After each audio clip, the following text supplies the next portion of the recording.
السلام علیکم ورحمۃ اللہ وبرکاتہ۔ آج میں آپ کے سامنے سورہ دہر کی آیات نمبر 12 سے لے کر 22 تک کا ترجمہ پیش کر رہا ہوں، فرام 12 اپ ٹو 22۔ سماعت فرمائیے۔ اعوذ باللہ من الشیطان الرجیم، بسم اللہ الرحمن الرحیم۔ اور ان کے صبر کے بدلے میں انہیں جنت اور ریشمی لباس عطا کرے گا۔ وہاں وہ اونچی مسندوں پر تکیے لگائے بیٹھے ہوں گے، نہ انہیں دھوپ ستائے گی، نہ گرمی، نہ جاڑے کی ٹھنڈک۔ جنت کی چھاؤں ان پر جھکی ہوئی سایہ کر رہی ہوں گی، اور اس کے پھل ہر وقت ان کے بس میں ہوں گے، یعنی جس طرح چاہیں انہیں توڑ لیں۔ ان کے آگے چاندی کے برتن اور شیشے کے پیالے گردش کرائے جا رہے ہوں گے، شیشے بھی وہ جو چاندی کے قسم کے ہوں گے، اور ان کو منتظمین جنت نے ٹھیک اندازے کے مطابق بھرا ہوگا۔ ان کو وہاں ایسی شراب کے جام پلائے جائیں گے جس میں سونٹھ کی آمیزش ہوگی۔ یہ جنت کا ایک چشمہ ہوگا جسے سلسبیل کہا جاتا ہے۔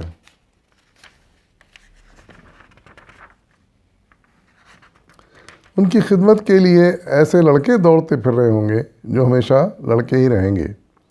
تم انہیں دیکھو تو سمجھو کہ موتی ہیں جو بکھیر دیے گئے ہیں۔ وہاں جدھر بھی تم نگاہ ڈالو گے نعمتیں ہی نعمتیں، اور ایک بڑی سلطنت کا سر و سامان تمہیں نظر آئے گا۔ ان کے اوپر باریک ریشم کی سبز لباس اور اطلس و دیبا کے کپڑے ہوں گے۔ ان کو چاندی کے کنگن پہنائے جائیں گے، اور ان کا رب ان کو نہایت پاکیزہ شراب پلائے گا۔ یہ ہے تمہاری جزا اور تمہاری کارگزاری قابل قدر ٹھہری ہے۔ صدق اللہ العظیم۔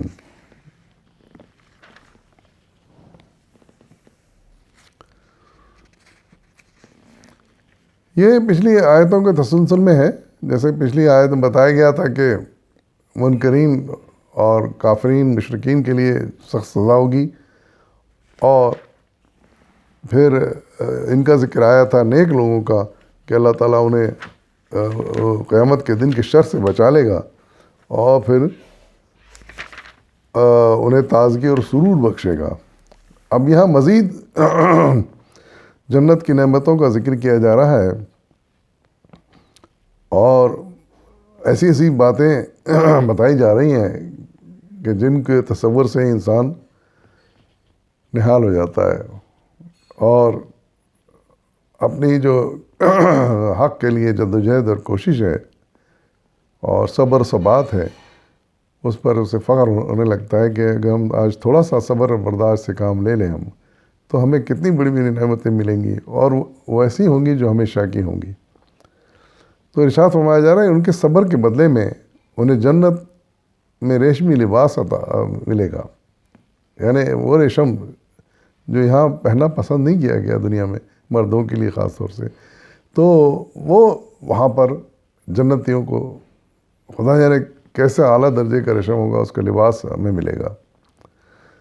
پھر دوسری بات کہ وہ اونچی مسندوں پر تکیے لگائے بیٹھے ہوں گے، یعنی کسی اونچے مقام پر، کسی اونچے تخت پر بیٹھے ہوں گے جہاں بالکل نوابوں و شاہانہ اسٹائل میں تکیے لگے ہوئے ہوں گے، اور وہ ٹھاٹھ سے وہاں لیٹے ہوں گے، بیٹھے ہوں گے، گپے شپے مار رہے ہوں گے۔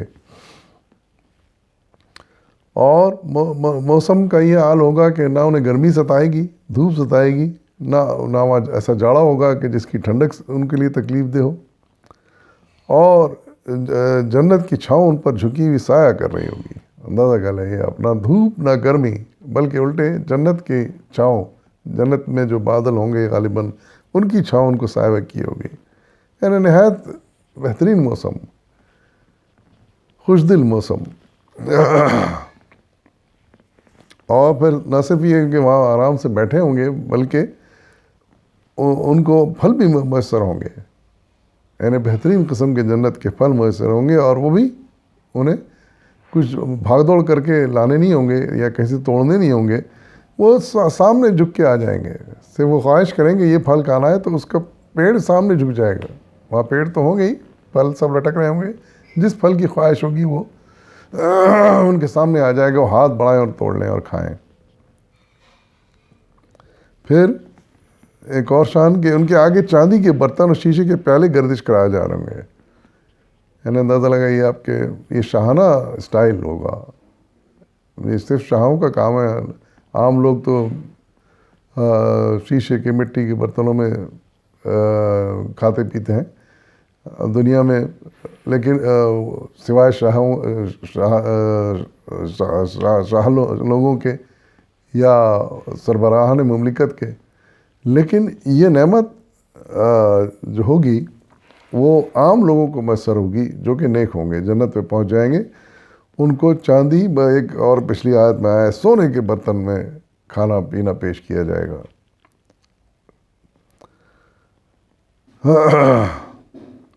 تو اور شیشے جو اتنے شاندار قسم کے شیشے ہوں گے جو چاندی کی طرح ان کی چمک ہوگی اور شیشے کی طرح شفاف ہوں گے.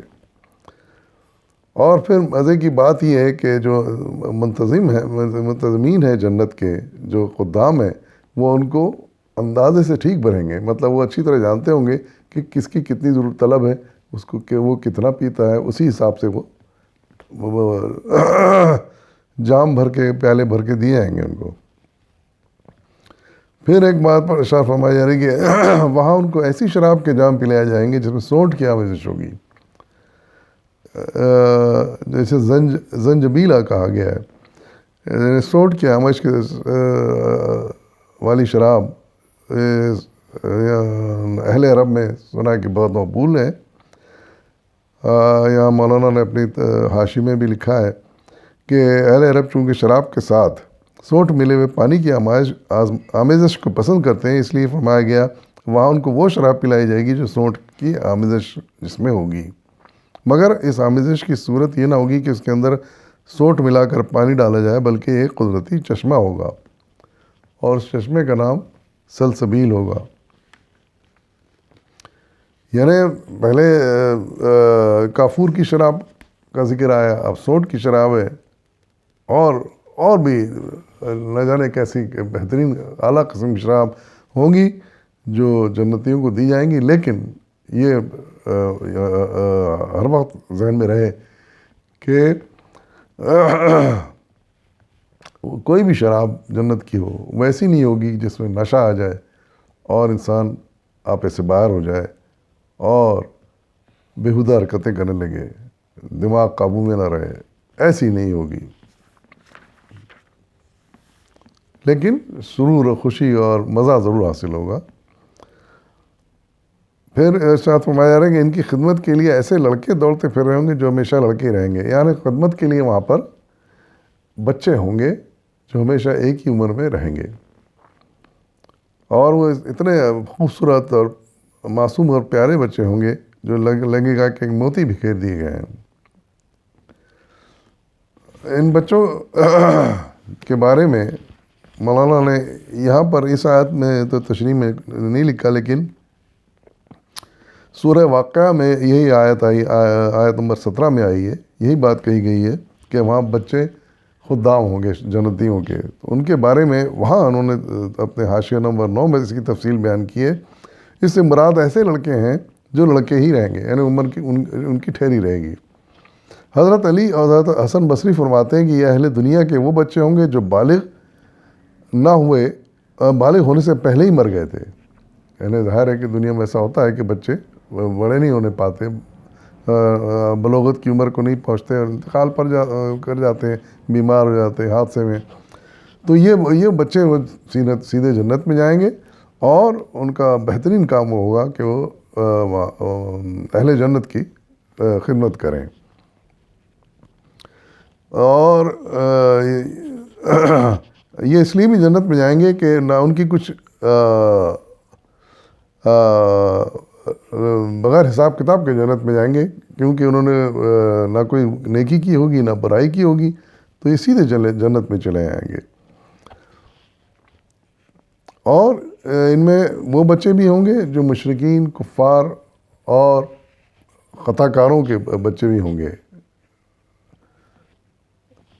اب ظاہر ہے کہ ان کے یہاں بھی بچوں کا انتقال ہو جاتا ہے کم عمر میں، تو ان کا بہترین استعمال یہ ہوگا کہ وہ بچے بھی جنت میں چلے جائیں گے، ان سے بھی کوئی حساب کتاب نہیں ہوگا، وہ جنت میں چلے جائیں گے، وہاں جنت اسی اچھے ماحول میں رہیں گے.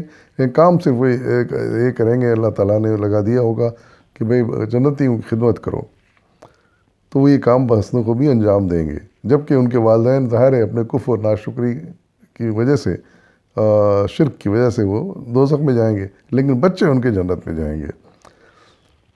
اور اسی طرح جو گناہگار مسلم ہیں، جنہوں نے بڑے بڑے جرم کیے ہوں گے، وہ تو جہنم میں جائیں گے، لیکن ان کی اولادیں جنت میں ہوں گی. اب رہ گیا نیک اور مومن لوگ اور صالحین لوگ، تو ان کے بارے میں لکھتے ہیں کہ رہے مومنین اور صالحین، تو ان کے بارے میں قرآن نے خود ضمانت دی ہے کہ ان کی ذریت یعنی بچے بھی ان کے ساتھ ملا دیے جائیں گے، یعنی نیک لوگوں کے بچے ان کے ساتھ ملا دیے جائیں گے، وہ ان کے ساتھ ہی رہیں گے.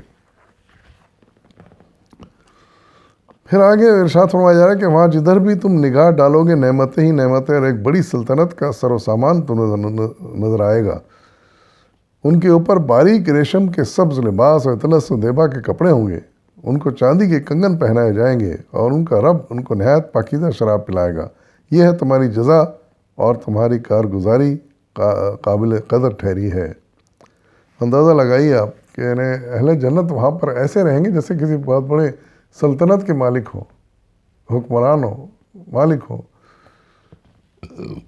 یعنی ہر طرف جدھر نظر ڈالیں گے ایک بڑی سلطنت نظر آئے گی جس میں وہ رہ رہے ہوں گے اہل جنت. بہترین لباس، پھر ان کا ڈیکوریشن، ان کا کنگن پہننا، ان کے ہیرے جواہرات پہننا، یہ سب جو کچھ ایسے ہوگا جیسے کہ وہ کوئی بہت بڑے شہنشاہ ہیں اور جنہیں ہر طرح کی نعمتیں حاصل ہیں. پھر ایک مرتبہ پھر ان کو شراب کا ذکر آیا، لیکن وہی بات کہ نہایت پاکیزہ شراب، ان کو طہورا شراب طہورا، ان کو پاکیزہ شراب پلائی جائے گی. تو آخر میں ایک جملہ ارشاد فرمایا جا رہا ہے کہ یہ تمہاری جزا اور تمہاری کارگزاری قابل قدر ٹھہری ہے. یہ سب اس لیے ہوگا کہ جو کچھ تم نے نیکیوں کے لیے کیا، محنت کی اور برائیوں سے بچنے کی کوشش کی، جدوجہد کی، صبر سے کام لیا تکلیفوں میں، تو ان ساری کارگزاریوں کا تمہیں اس طرح اجر دیا جائے گا جنت میں، جس کا کہ کوئی حساب نہیں ہوگا، جس کا ہم اندازہ نہیں کر سکتے. اللہ تعالیٰ ہمیں بھی ویسی جنتیں نصیب کرے اور ہمیں بھی وہاں رہنے کا موقع عطا فرمائے. وآخر دعوانا الحمدللہ رب العالمین.